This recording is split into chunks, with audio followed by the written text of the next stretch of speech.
स्वागत है आप सबका मेरे YouTube चैनल पर। आज हम बात करते हैं कि जब कभी हम किसी नए काम को शुरुआत करते हैं या कोई काम हम करना शुरू कर भी देते हैं तो हम बिल्कुल उस वक्त मोटिवेटेड होकर के कुछ करना प्रारंभ करते हैं और एकदम मोटिवेटेड वे में ही उस काम को हम करते जाते हैं। काम करते करते कभी ऐसा पड़ाव भी आता है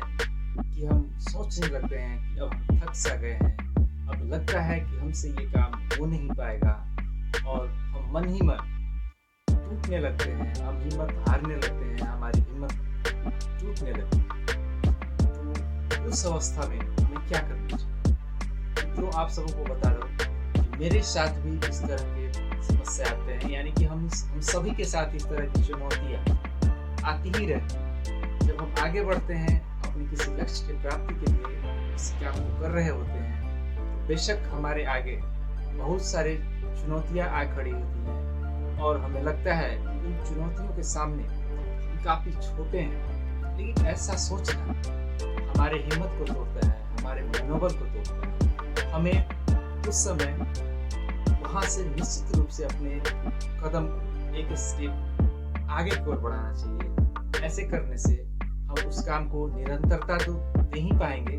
साथ ही साथ हमें उस समय ये भी अपने आप को रिमाइंड कराना चाहिए कि जब मैंने इस काम को शुरू किया तो क्यों किया, आखिर इसके पीछे वजह क्या था। जब इन तमाम कारणों को हम फिर से सोचेंगे वहाँ पे तो हमें लगेगा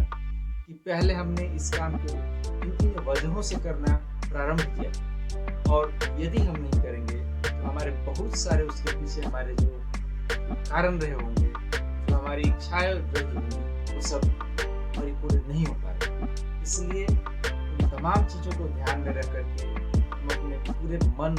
और तन के साथ एक स्टेप आगे ही बढ़ाते चले जाएंगे तो निश्चित रूप से हमारी जो मंजिल होगी उसकी दूरी उससे घटती चली जाएगी और मंजिल भी हमारे नज़दीक आती जाएगी और एक समय के बाद हम अपने मंजिल को प्राप्त कर चुके होंगे और इस तरह से हम अपने मनचाहे कार्य में सफल भी हो गए होंगे। मित्रों, जब कभी भी हमें ये लगे किसी कार्य करने के दौरान कि मेरा अब हिम्मत टूट रहा है तो हमें पूरे जोश और जुनून के साथ आगे बढ़ना चाहिए। आज का मेरा यह प्रयास आप सबको कैसा लगा? अगर अच्छा लगा हो मेरे चैनल ब्रजेश थिंग्स को सब्सक्राइब, शेयर और लाइक करना बिल्कुल ना भूलेंगे। आप सबका